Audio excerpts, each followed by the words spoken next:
Community in shock after police found two men shot and killed inside a convenience store along Kiln Creek Parkway. The Newport News police say they received a call about a suspicious situation at the 7-Eleven overnight. Ann Sparacco is live at the scene where detectives are still actively investigating this. And Ann, we're now learning the names of the victims. Ashley, yes, as you just mentioned, it is still a very active scene here at this 7-Eleven. Newport News police identified the men shot and killed at this 7-Eleven as 52-year-old Prayas Patel and 35-year-old Logan Edward Thomas.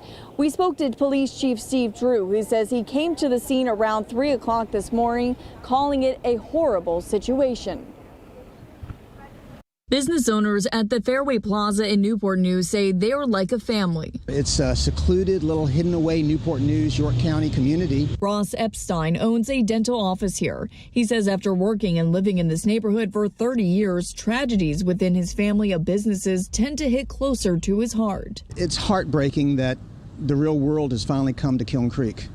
We were always an isolated island of protected stuff, and now we're out here in the middle of the world and people are getting killed. Newport News police spent hours investigating this scene at the 7-Eleven where police say someone shot and killed two men inside late Wednesday night. It was a rough night last night.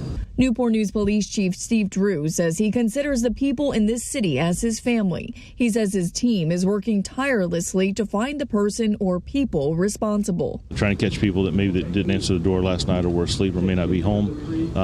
We want to talk to them, see if they heard anything or saw anything. To me, overshadows the family members that I saw last night, the anguish that they felt. I can't even begin to describe how that scene was. And Chief Drew says he and other department leaders are working with the family members of the victims during this difficult time. He says detectives right now are going door to door to businesses and neighbors to try to get more information as they search for a suspect or suspects in this case. Reporting live in Newport News, I'm Ann Sparacco for 13 News Now. And thank you for the update.